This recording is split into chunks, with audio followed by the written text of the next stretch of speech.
자, 우리 행복한 우리 3일 저녁 기도의 시간이자 우리 연말 기도주일. 생각해보니까 둘째 날이 아니라 제가 지난 시간부터 시작했으니까 셋째 날이, 아니 정확히 넷째 날이지만 안식일 일요일 통합했으니까 사실은 셋째 날이 된 것 같습니다. 저희 이미 많은 분께서 또 이미 그 영상을 통해서 또 한번 보셨겠지만 이번 연말 기도주일 제목은 별을 바라보며였죠. 그래서 여전히 우리가 전해야 될 사명에 대해서 다시 한번 생각해보는 말씀을 저희가 함께 살펴보고 있는데요. 오늘 화요일 부분의 말씀의 제목은 오랜 기다림입니다. 오랜 기다림. 그러면 2023년에 히말라야에서 이제 터널 공사가 있었습니다. 11월 달에 터널 공사를 막 진행하고 있었는데 그 집안이 좀 약한 집안이었던 것 같아요. 그래서 전문가들도 여기 집안이 약하니 조심해라 라는 이야기가 있었지만 그래도 공사는 진행해야 되지 않겠습니까? 그래서 공사를 진행하다가 터널이 무너져 버린 거예요. 그래서 41명의 노동자가 이 안에 완전히 갇혀버렸어요. 이렇게 메모리 되어 버린 이게 지금 현장 사진이거든요. 찾아보니까 나오더라고요. 이 현장 사진을 찾아보니까 이런 터널에 갇혀 버리면 스스로의 힘으로 빠져나오는 게 불가능합니다. 네, 사람이 흙 정도 털고 이게 안 돼요. 아예 그냥 불가능하고 또 하나의 문제는 뭐냐면 산소가 차단될 수 있다라는 거예요. 네, 아예 이렇게 눌려 버리니까 산소도 부족해지고 음식도 떨어지고 이렇게 되는 것입니다. 그래서 이 사람들이 이렇게 무너졌다라는 소식을 듣고 이 사람들이 여러 가지 노력을 시도합니다. 뭐 어떤 노력도 하냐면 일단 이 터널 속으로 얇은 파이프를 이렇게 관을 뚫어서 그 구멍을 뚫어서 그쪽으로 산소를 공급하고 그쪽으로 이제 음식과 어떤 다친 사람이 있을 수 있으니까 약품 등을 이렇게 제공을 하면서 시간을 좀 이렇게 보내와요. 그러다가 여러 가지 방법을 씁니다. 뭐 좀 더 직경이 좀 더 넓은 구멍을 좀 뚫어볼까? 근데 그걸 뚫다가 또 이게 집안은 약한데 또 바위덩이가 있으면 또 막히고 뭐 이런가 봐요. 그래서 여러모로 이제 구조가 안 되는 겁니다. 막 드릴 기계가 파손되기도 하고 그래서 어느 정도 시간이 지난 다음부터는 이제 구조대원이 드릴로 안 되니까 손으로 또 무너질까봐 또 손으로 이걸 파고 옮기고 하면서 이 근로자들이 고립된 지점까지 가까스로 닿을 수 있었다고 합니다. 그래서 결국 16일 만에 이 41명이 전부 다 구조가 됐다 그래요. 이게 2023년에 있었던 이야기입니다. 근데 이렇게 구조된 사람들을 데리고 이제 인터뷰를 할 거 아닙니까? 인터뷰를 했을 때 당신들을 정말 힘들게 했던 것 중에 하나는 무엇입니까? 무엇이 당신들을 정말 힘들게 했습니까? 라고 이제 질문을 했는데 그들이 했던 이야기 중에 공통적인 건 뭐냐면 오래 기다려야 한다는 것이었어요. 우리는 결과를 보기 때문에 16일 만에 2주 정도 후에 구해졌네 다행이다 하지만 사실 그게 그 사람들의 입장에서는 이게 기약이 없는 거였잖아요. 그렇죠? 그렇게 집안이 무너질 수도 있고 막 구조가 안 될 수도 있고 여러 가지 복잡한 그런 불안한 상황 속에서 16일이 될지 20일이 될지 30일이 될지 모르는 그런 기다림은 오래 기다려야 된다는 그 기다림은 그들을 힘들게 할 수밖에 없었다라는 거예요. 아니 그러면 그렇게 힘든 상황 속에서 어떻게 버틸 수 있었냐? 그 사람들이 말하는 것은 희망이었습니다. 반드시 우리가 구조가 될 것이라는 희망. 지금 사람들이 나를 위해 구조하기 위해 애쓰고 있다라는 그 희망, 감사함, 그 소망이 그들을 붙잡아 줬다라는 거예요. 우리 이 내용은 우리 낭독문 초반에 등장하는 내용입니다. 왜 그 이야기를 이 낭독문에서 언급했던 이유 중에 하나는 뭐냐면 우리의 상황도 지금 이것과 굉장히 비슷하지 않냐는 거예요. 로마서에 있는 말씀을 같이 한번 읽어볼까요? 피조물이 시작. 피조물이 다 이제까지 함께 탄식하며 함께 고통을 겪고 있는 것을 우리가 아느니라. 네, 우리가 모두가 동의할 수 있는 사실은 뭐냐면 사람마다 힘든 상황은 다 달라요. 그렇죠? 어려움도 다르고 처한 환경도 다 달라서 상황은 다 다르겠지만 우리 모두가 함께 탄식하고 함께 고통을 겪고 살아간다라는 것을 부인할 수는 없습니다. 수많은 문제 속에서 또 막막한 현실 속에서 또 많은 개인적 혹은 신체적 혹은 관계적인 혹은 또 사회적인 어떤 어려움과 압박이 점점 심화되고 있고 또 내가 그걸 힘으로 좀 이렇게 헤쳐나가고 싶은데 그럴 기미도 안 보이고 이런 상황 속에서 이게 살아가고 있다는 거죠. 우리도 어쩌면 막연히 기다리는 것과 같아 보일 수도 있습니다. 해결이 되지 않은 어려움 속에서 막연히 기다리는 거죠. 그러나 우리가 그렇게 막연히 기다리며 낙담하지 않을 수 있는 이유는 뭐냐면 그 사람들과 같은 희망을 갖고 있기 때문이에요. 특별히는 무엇이 있는가? 약속이 있습니다.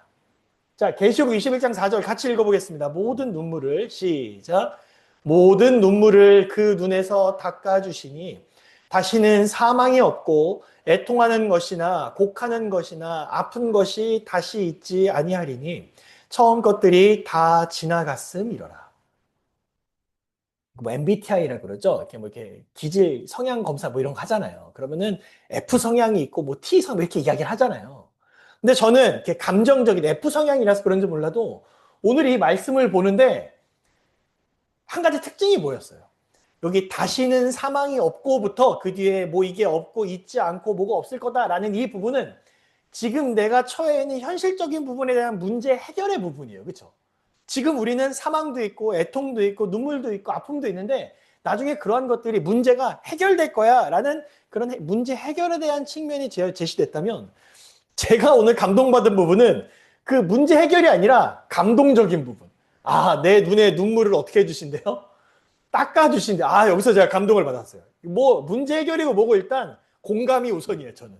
그러다 보니까 눈물을 닦아주신다는 게 저는 굉장히 감동이 좀 있더라고요. 왜냐면 우리 다 어쩌면 우리가 살면서 눈물을 다 삼키면서 살아가는 사람들이잖아요. 근데 눈물을 닦아준다라는 건 공감해주고 알아주고 위로해준다라는 뜻이거든요. 그래서 우리는 이 모든 눈물을 닦아주시고 그리고 그 뒤에는 문제들도 해결해 주신다는 이 이야기를 우리는 어떻게 부르냐면 디도서 2장 15절의 표현을 빌려서 복스러운 소망이라고 부릅니다. 우리가 가진 약속은 단순히 그냥 무슨 계약처럼 무슨 문서상에 되어 있는 계약과 같은 딱딱한 것이 아니라 우리에게 주어진 복스러운 소망이라는 거예요. 복스러운 소망. 참 표현이 성경에 나오는 표현들이 참 멋진 것 같습니다. 또 이 부분을 제가 살펴보니까 우리는 이렇게 해석을 하더라고요. 그리스도의 다시 오심에 대한 소망은 인생의 온갖 부침 가운데서 신자의 심령을 복돋우며 그의 용기를 견고하게 하면서 거의 2000년 동안 그리스도인의 믿음의 위대한 격려가 되어왔다.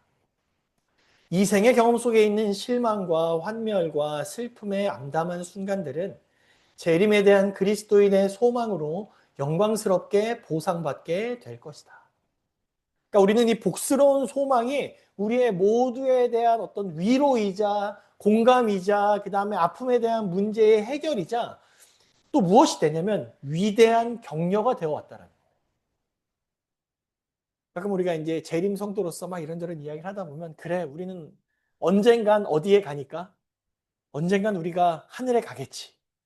지금 힘들고 어렵지만 지금 내가 괴롭지만 언젠가 우리가 이 모든 것들을 이겨내고 하늘에 가는 그 날이 오겠지라는 그 약속을 통해서 우리가 우리의 큰 격려를 받아오며 살아가고 있었다는 거죠.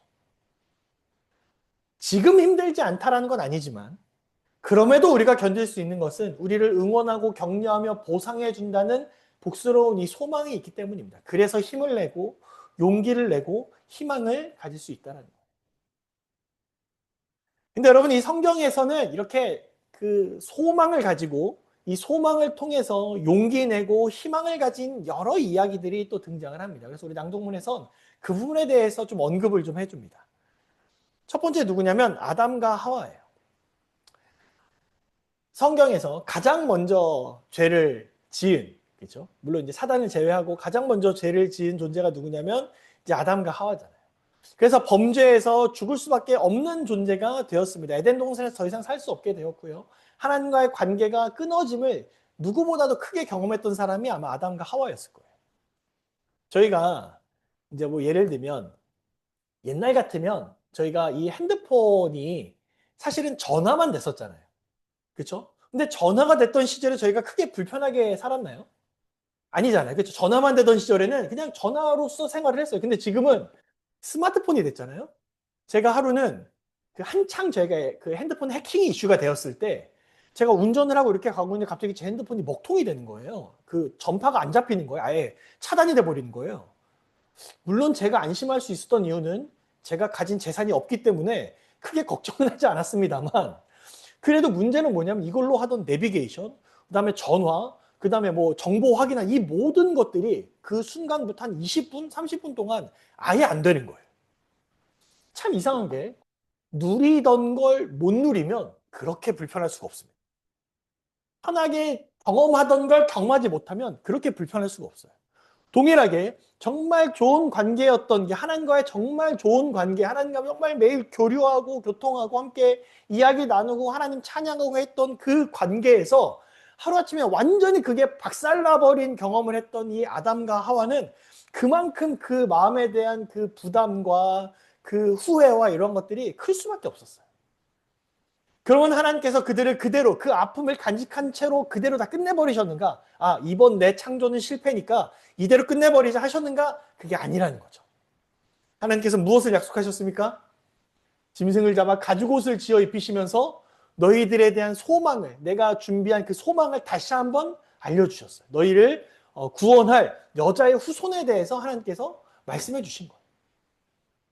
그래서 시대 소망에 보니까 이렇게 나와 있더라고요. 자신들의 맏아들이 구주이기를 바라면서 그 아들을 기쁨으로 환영했지만 이 약속의 성취는 지체되었다. 안타까운 부분은 그 약속의 성취가 좀 지체되었다라는 것. 그러나 한 가지 우리가 주목할 수 있는 것은 이 사람들은 그 헤어짐이 오래가지 않을 것으로 좀 생각했던 것 같아요. 그래서 우리가 아들을 낳았잖아요. 가인을 낳았잖아요. 그러면 이 사람이 누구다? 여자의 후손이겠구나. 우리가 회복될 수 있겠구나. 그렇게 생각을 좀 했을 것이라고 이 시대 소망은 이야기를 합니다. 물론 이 아담과 하와 때 모든 것이 해결되지는 않았지만 적어도 이 사람들은 그걸 통해서 또 하나님께 제사 드림을 통해서 그 마음속에 다시 회복될 수 있으리라는 소망을 갖고 살았다는 거예요. 또 누가 있죠? 이스라엘 백성들입니다. 하나님께서 아브라함에게 가나안 땅을 약속하신 뒤에 이스라엘 백성들이 실제로 그 가나안 땅에 들어가기까지는 500년의 시간이 좀 걸렸다고 합니다. 그 중간에 무슨 일이 있었어요? 이집트에서 노예 생활을 하곤 했었죠. 그렇죠?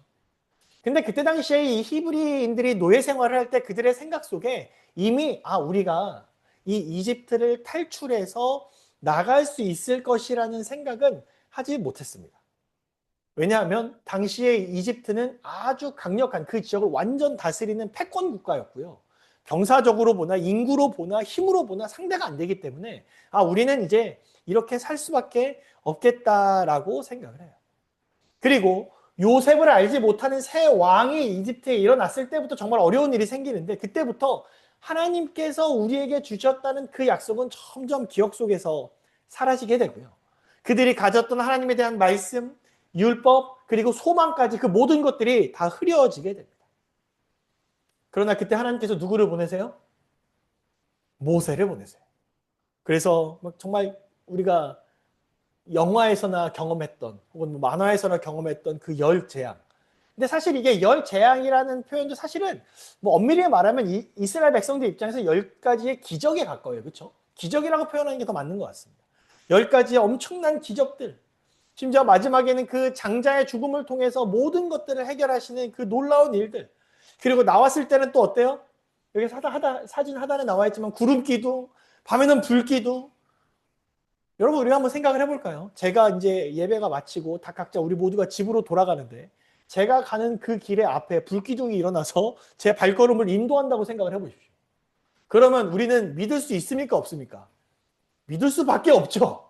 엄청난 거예요, 여러분 사실. 그렇죠? 그러한 것들을 통해서 하나님께서 인도해 주십니다. 그리고 이스라엘 백성 홍해도 건넜고요. 정말 이 모든 과정을 통해서 하나님께서 가나안 땅으로 데려가십니다. 근데 그 시작점에는 뭐가 있어요? 너희들이 내 백성으로서 내가 너희를 데리고 나갈 것이라는 소망이 주어졌다. 더 있지만 신약으로 좀 넘어가 보도록 하겠습니다. 자, 예수님께서 살고 계실 때 미래에 대한 여러 불안함과 어두움을 이스라엘 백성들이 피부로 느끼면서 살고 있었어요. 왜냐하면 그들은 로마의 지배를 받고 있었거든요.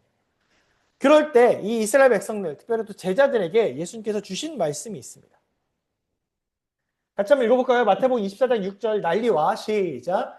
난리와 난리 소문을 듣겠으나 너희는 삼가 두려워하지 말라.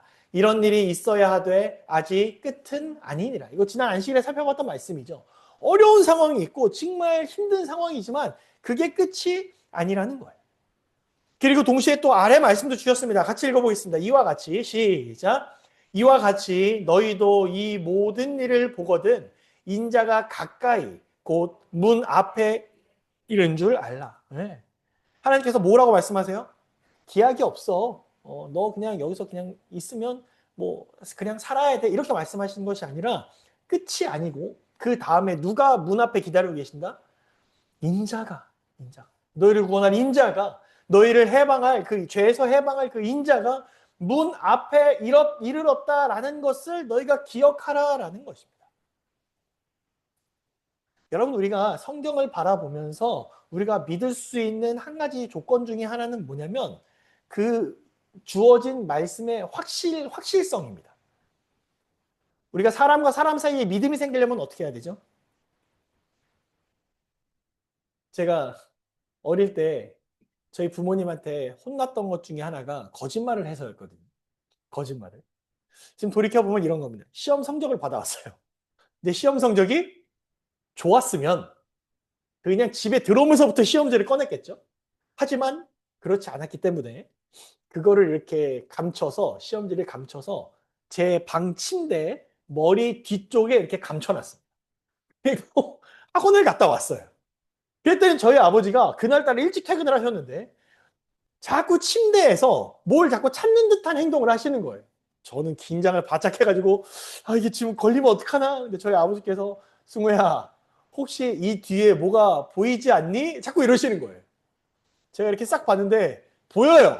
보이는데 시험지가 보이는데 안 보이는데요? 뭐 아무것도 쓰레기인 것 같은데 아무것도 안 보이는데 보이지 않아? 안 보이. 그렇게 거짓말을 한 번 하면 이제 부모님들이 뭐라고 합니까? 나는 너를 이제 믿을 수가 없다. 정직해야지 사람 이렇게 되잖아요. 여러분 제가 이제 거기서 거짓말을 더 안 했으니까 일은 다 마무리가 되지만 제가 살면서 오늘 거짓말하고 내일 거짓말하고 그 다음날 거짓말 계속 거짓말이 반복되면 신뢰가 어떻게 됩니까? 깨지겠죠. 근데 반대로 제가 누군가와 정말 진실만을 말하고 그대로 다 이루어졌다면 어떻게 되겠어요? 당연히 제가 다음 말을 하면 사람들은 뭐라고 생각합니까? 그대로 그 사람이 행동을 하겠구나라고 믿겠죠. 여러분 우리가 성경의 예언을 볼 때 제가 왜 이런 말씀을 드리냐면 우리가 성경의 다니엘서나 계시록이나 이런 말씀을 볼 때 여러분 잘 생각해야 되는 것이 그 예언에 확실하게 이루어진 증거들에 주목해야 됩니다. 하나님께서 말씀하신 그 예언의 시작부터 완전히 예수님께서 오신다는 그 예언의 시작부터 예수님이 오셨고 그 다음에 이 세상이 어떻게 될 때까지의 그 과거에 이루어졌던 모든 예언들이 이루어졌어요? 안 이루어졌어요? 이루어졌죠. 그래서 우리는 그냥 막연하게 아무런 믿음의 근거 없이 하나님이 말씀하시니까 믿겠지가 아니라 과거에 이루어졌던 수많은 예언의 성취들을 보니 하나님께서 말씀하신 그 미래의 일도 반드시 어떻게 되겠다. 이루어지겠다라고 우리가 믿을 수 있는 거예요. 자, 제가 왜 이 말씀을 드린가? 그렇게 끊임없이 현실적으로 우리가 알 수 있도록 그 믿음의 증거를 주신 분께서 뭐라고 말씀하셨어요? 일이 끝이 아니다. 뭐가 있을 것이다. 그 다음에 인자가 올 것이다 라고 말씀을 주셨다면 그 다음 일은 반드시 됩니까? 안 됩니까? 반드시 되겠죠. 그게 뭐냐면 우리가 지금 바라보고 있는 이 인자가 가까이 곧 문 앞에 이른 줄 알라라는 그 말씀인 거예요. 자, 그러면 이제 정리해 보겠습니다. 하나님께서 우리에게 인자가 반드시 올 거야 라는 약속을 주셨어요. 그런데 지금 오셨어요? 안 오셨어요? 아직 안 오셨어요. 지난 안식일에 살펴봤지만 지금까지 그 기다린 세월이 몇 년입니까? 굉장히 긴 세월이에요. 그래서 우리가 지금 던져야 하는 질문이 있는데요. 그게 뭐냐면 그래서 우리는 지금 어디쯤에 서 있는가? 하나님께서 말씀하신 그 날이 오기 전에 아직 그 날이 오지 않았고 언제 올지도 모르는 이 상황 속에서 그 긴 여정 속에서 우리는 지금 어디쯤에 서 있는가에 대한 질문을 우리가 던져야 되는 거예요. 그런데 이 질문은 그래서 정확한 연월일시를 알아서 우리가 대비하겠다 이런 개념이 아닙니다. 우리가 지금 어디에 있는가라는 것은 우리가 올바른 길에 서서 잘 가고 있는가를 살펴봐야 된다는 거예요. 제가 지난 일요일 아이들과 롯데월드에 다녀왔습니다. 쉽지 않았어요. 쉽지 않았습니다. 제가 이제 하준이가 친구랑 둘이 다니고 제가 하미만 데리고 다녔는데 쉽지 않았어요. 그런데 저는 길치라서 보통 이런 데를 가면 어떻게 하냐면 내비를 틀고 갑니다. 저는 길을 진짜 잘 모르거든요. 그래서 여러 번 가봐야 길을 아는데 내비를 찍고 가는데 제가 이번에 또 새롭게 깨달은 게 있었어요. 일요일 오전처럼 차량의 이동이 많은 시간에는 내비에 나온 예정 시간이 자꾸 늘어나요. 원래는 50분 정도 걸립니다라고 했던 내비가 55분, 1시간, 1시간 15분 자꾸 이렇게 지연되는 거예요. 그럼 그걸 보고 있으면 속이 터집니까? 안 터집니까? 속이 터져요. 또 T맵을 사람들이 너무 많이 쓰는 것 같아요. 다 같은 길로 가니까 길이 더 막히는 것 같아요. 그래서 제가 그 내비를 통해서 깨달았던 건 뭐냐면 참고는 할 수 있겠구나. 언제든 도착하겠다 참고는 할 수 있겠지만 100%그 시간을 믿을 수는 없겠구나. 그러면 그 대신 우리가 확신할 수 있는 게 있어요. 그게 뭘까요? 첫 번째, 우리가 제대로 가고 있다라는 표지판입니다. 찾아보니까 김포에서 롯데월드를 가려면 반드시 통과해야만 하는 길들이 있더라고요. 뭐 정확한지 모르겠지만 제가 찾아보니까 천호대교를 지나고 올림픽대로를 지나서 잠실대교를 통과해서 가야 되는 그 일련의 길들이 있어요. 그런데 제가 이쪽으로 가야 되는데 이쪽으로 안 가고 갑자기 엄한 길로 간다면 아무리 제가 롯데월드를 가야 된다는 목적이 있어도 올바로 갈 수 있습니까? 아니에요. 우리는 목적지까지 얼마나 걸릴지는 잘 모르지만 적어도 내가 지나가야 하는 그 길을 잘 지나고 있다면 그것을 확인할 수 있다면 우리는 잘 가고 있음을 알 수 있다는 거예요. 여러분 그렇다면 우리가 지금 올바른 길을 걸어가고 있다는 이것을 알려주는 이정표가 있다면 무엇일까요? 지난 안식일에 살펴봤던 다양한 재림의 징조들입니다. 그 징조들 사람들이 이제 뭐라고 하냐면 세상이 너무 어렵다, 힘들다, 내가 오늘 어떻게 먹고 살아야 되지에서 생각이 끝난다면 우리들은 이제 어떻게 생각해야 되는 거예요? 그 징조들을 통해서 지금 세상이 하나님께서 말씀하신 그 마지막 때 인자가 문 앞에 서 있는 그 순간으로 지금 달려가고 있구나라는 것을 우리가 분명하게 기억하고 알고 있어야 된다는 거예요. 특별히 재림 성도로서 이 세상이 어떻게 흘러가고 있는지를 놓치고 살아간다면 우리는 아주 중요한 부분을 포기하고 살아가는 것과 마찬가지라고 우리 기도문은 이야기를 합니다. 그러니까 우리가 생각해야 되는 게 뭐예요? 지금 이게 어렵구나 뿐만이 아니라 지금 일들이 다 예정대로 진행되고 있구나. 하나님께서 말씀하신 그 구속의 마침표로 지금 잘 가고 있구나라는 것을 우리는 세상을 바라보면서 그 이정표로 삼아야 된다는 것입니다. 교회 증언은 우리에게 이렇게 이야기합니다. 머지않아 큰 변화가 이 세상에서 일어나고 마지막 동요가 신속히 시작될 것이라고 말한다. 그래서 여러분 하루하루 살아가시면서 여러 세상의 흐름, 특별히 사람과 사람 사이의 어려움, 또 세상의 재정적인 어려움, 혹은 나라와 나라 사이의 어려움, 혹은 종교적인 타락들, 여러 가지 일들이 일어날 때 저 사람들 왜 저래? 저 나라가 왜 이래? 이 사람들이, 이 종교가 왜 이래? 이러고 끝나는 것이 아니라 우리가 더 준비해야 되는구나. 지금 정말 시대가 임박했구나라는 것을 기억하게 되시길 간절히 바랍니다. 히브리서는 우리에게 이렇게 이야기합니다. 그러므로 너희 담대함을 버리지 말라. 이것이 큰 상을 얻게 하느니라. 너희에게 인내가 필요함은 너희가 하나님의 뜻을 행한 후에 약속하신 것을 받기 위함이라. 잠깐 후면 오실 이가 오시리니 지체하지 아니하시리라. 나의 의인은 믿음으로 말미암아 살리라. 또한 뒤로 물러가면 내 마음이 그를 기뻐하지 아니하리라 하셨느니라. 우리는 뒤로 물러가 멸망할 자가 아니요 오직 영혼을 구원함에 이르는 믿음을 가진 자니라. 우리는 이 세상을 바라보면서 자꾸 뒤로 물러나서 내 아니만 생각하고 내 앞 한 치 앞만 생각하며 끝나는 그런 사람들이 아니라 무엇을 향해 나아가는 사람들이에요? 믿음을 가지고 앞으로 나아가는 사람들이 바로 우리들이라는 사실을 여러분 꼭 기억하게 되시길 간절히 바랍니다. 우리는 분명 오래 기다리고 있습니다. 그리고 그 여정이 간단한 여정도 분명히 아님을 우리는 알고 있습니다. 그러나 그 날은 반드시 올 것이며 우리는 그 날을 기다리고 준비해야 할 줄로 믿게 되시는 우리 모두가 되시길 간절히 바랍니다. 이제 낭독문의 마지막 부분을 읽고 말씀을 좀 정리하도록 하겠습니다. 낭독문 마지막 부분이 이렇게 나와 있어요. 어떻게 보이든 우리가 얼마나 오래 기다렸든 간에 예수께서 곧 오실 것임을 우리는 알 수 있다. 그분이 약속하셨기 때문이다. 그리고 그 날이 오면 우리는 갇혀있던 인도의 건설 노동자들처럼 구원받을 것이며 죄로 얽매인 세상에서 해방되어 영원한 생명의 복을 누릴 것이다. 우리가 예수님께서 곧 오실 것임을 알 수 있어요. 왜 알 수 있어요? 그분이 뭐 하셨기 때문에? 약속하셨기 때문에. 오늘 이 말씀이 이 오래 기다리고 있는 우리 모두의 마음속에 큰 위로가 되길 간절히 바랍니다. 분명히 힘들잖아요. 진짜 쉽지 않, 신앙하는 거 정말 솔직히 정말 쉽지 않잖아요. 특별히 재림 성도로서 살아가는 거 특별히 또 쉽지 않지 않습니까? 더 생각해야 되는 것도 많고 결심해야 될 것도 많고 준비해야 될 것도 많고 진짜 재림 성도 진짜 쉽지 않은 것 같아요. 그러나 우리가 그 쉽지 않은 길을 담대하게 걸어갈 수 있다는 것이 지금까지 주셨던 모든 예언을 이루어 오신 바로 그분께서 내가 반드시 다시 올 것이라는 분명한 약속을 주셨기 때문이라는 사실을 이 시간에 마음에 꼭 새기시고 그것으로 위로받으시면서 더욱더 열정적으로 더 열심으로 기다릴 수 있는 우리 김포교회 모든 성도님들과 제가 되길 바라면서 말씀을 마치겠습니다.